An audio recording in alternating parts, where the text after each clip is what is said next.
नमस्कार दोस्तों, आज हम बात करने आ रहे हैं भारत में गरीबी क्यों है। भारत में गरीबी और लोग काम क्यों नहीं करना चाहते, क्योंकि जो बड़े बड़े प्राइवेट कंपनीज हैं और बड़े बड़े उद्योगपति हैं या जिनकी प्राइवेट जो दुकान है, 2-3 स्टाफ रखे हुए हैं और लाखों की इनकम है, वो लोग जमकर गरीबों का शोषण करते हैं। वो पैसा इतनी मात्रा में इतना कम देते हैं और इतना काम लेते हैं कि उनका मन उब जाता है और व्यक्ति नशे की लपट में आ जाता है। और अब बात करते हैं नशे की। नशा क्यों? नशा इसलिए है क्योंकि जो आज का यूथ है उसे सही शिक्षा नहीं मिल रही और सरकार इस बात पे ध्यान नहीं दे रही। आज का जो है सबसे बड़ा देशद्रोह अगर कोई है तो आज का अध्यापक है, टीचर है, असिस्टेंट प्रोफेसर हैं और पीएचडी स्कॉलर्स हैं। ये बहुत बड़ी दुर्भाग्य की बात है जिस देश में इतने पढ़े लिखे व्यक्ति हों और सड़क पे अनपढ़ों जैसे बेरोज़गार घूम रहे हों और फुटपाथ पे छोटे छोटे बच्चे भीख मांगते दिखाई दें और गरीब व्यक्ति रिक्शा चला रहा है 300 की दिहाड़ी के लिए और काम 24 घंटे में 12 घंटे कर रहा है। और एक व्यक्ति एक क्लास लगाता है और 1000 रुपया कोई व्यक्ति एक व्यक्ति को लाखों रुपये का ऑफ़र देता है हावर्स के हिसाब से। तो मेहनत कौन ज़्यादा कर रहा है, गरीब व्यक्ति कर रहा है कि एक पढ़ा लिखा वर्ग? अगर भारतीय समाज में अगर आप देखें तो भारत की जड़ों में शोषण बसा हुआ है। आप किसी भी डिपार्टमेंट में जाएं, वहाँ पर आपका शोषण होगा ही। जो शक्तिशाली वर्ग हैं जिनकी चापलूसी चलती है वो शोषण करता ही है, चाहे आप बड़े अफसर हो जाएं। आज देखेंगे ऑफिसर जो हैं आपको आम ही दिखाई दे देंगे, वर्दी पहनी है, अच्छी खासी नौकरी है और सड़क से जा रहे हैं और एक बच्चा भीख मांगता हुआ दिखाई दे रहा है, चाहे वो पुलिस वाला ही क्यों ना हो। पर वो उसकी पूछता नहीं है कि आप ऐसा क्यों कर रहे हैं, उसकी कोई मतलब बात तक नहीं पूछता, जबकि वो एक पुलिस ऑफिसर है।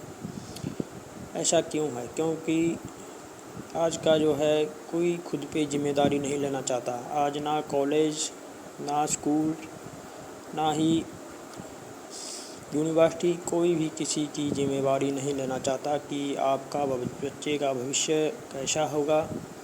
और ना ही देश की सरकारें चाहती हैं कि आप पढ़ें लिखें और अच्छे व्यक्ति बने, सवाल करने वाला जिसमें चेतना हो ऐसा व्यक्ति बने। सरकारें चाहती हैं आप एक कठपुतली जैसे हों, वो जैसा कहें आप मानें। इसीलिए उन्होंने जो जिस व्यवस्था को भ्रष्ट किया है वो सबसे बड़ा व्यवस्था जो है एजुकेशन डिपार्टमेंट है। एजुकेशन डिपार्टमेंट को उन्होंने इतना नीच कर दिया है कि आज का पढ़ा लिखा वर्ग बेरोज़गारी को छोड़िए, अगर आप बात करेंगे पढ़े लिखा बेरोज़गारी ज़रूरी नहीं है। बेरोज़गार इसलिए है क्योंकि आज को जिनके पास पैसा है, जिनके पास कंपनीज है, जिनके पास उद्योग हैं, सबके सब अमीर व्यक्ति हैं और जमकर शोषण करते हैं। इनकम उनकी लाखों में होती है, लाभ उन्हें लाखों में मिलता है और मज़दूर को कितना देते हैं? 6000-7000। प्राइवेट स्कूल्स जिनमें हज़ारों विद्यार्थी पढ़ते हैं, स्कूल की फ़ीस लाखों रखी हुई है और अध्यापक की फ़ीस जो प्राइवेट अध्यापक रखे जाते हैं 6000-10,000 में रखे जाते हैं। इस तरीके से जो है शोषण किया जा रहा है। शोषण जो है अमीर व्यक्तियों के माता पिता जो है अपने बच्चों को देते आ रहे हैं कि आप ऐसा शोषण करें।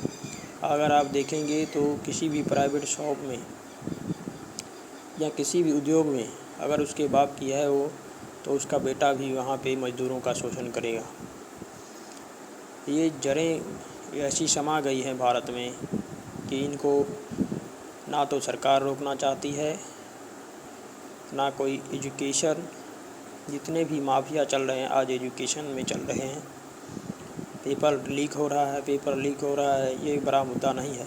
मुद्दा ये है कि आपने एजुकेशन सिस्टम को इतना भ्रष्ट कर दिया है कि आज का व्यक्ति ना कोई सवाल पूछता है, वो बस संघर्ष कर रहा है कि मुझे 2 वक्त की रोटी मिल जाए। आज कोई व्यक्ति नौकर बनकर क्यों खुश है?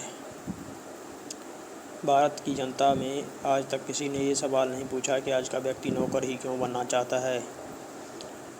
आज जो स्किल के नाम पर 10,000 5,000 की नौकरियों का ऑफ़र दे रहे हैं, क्या 12 घंटा काम करने में 5-10 हज़ार रुपये में घर का गुजारा हो सकता है? दोस्तों, दिनों दिन प्राइस महंगे हो रहे हैं और वेतन उतने ही बढ़ रही है।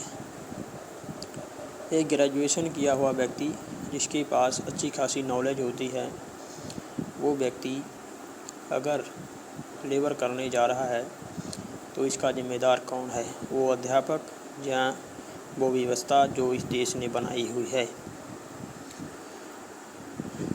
दोस्तों, बहुत ही दुर्भाग्य है कि इस देश में 140 करोड़ मूर्ख पढ़े लिखे लोग रहते हैं जो ना तो सवाल पूछना चाहते हैं, ना वो अपनी जिम्मेदारी से समझते हैं। जब उनके ऊपर आँच आती है तो भी वो आगे आना चाहते हैं, तभी वो पूछते हैं मेरे साथ ऐसा क्यों हुआ। आज देश की सरकार गरीब व्यक्तियों से उनका हक छीन रही है, हर प्रकार का। पहले जितने भी हक दिए जा रहे थे सभी को अब धीरे धीरे उन सब से छीना जा रहा है। पहले ऑनलाइन ले आएंगे, फिर उसको छोटा कर देंगे, उसके बाद छोटा कर देंगे, उसके बाद और ख़त्म ही कर देते हैं। इस स्कीम के ऊपर चल रही है आज देश की सरकार। जागो, आप सभी जागें दोस्तों। धन्यवाद।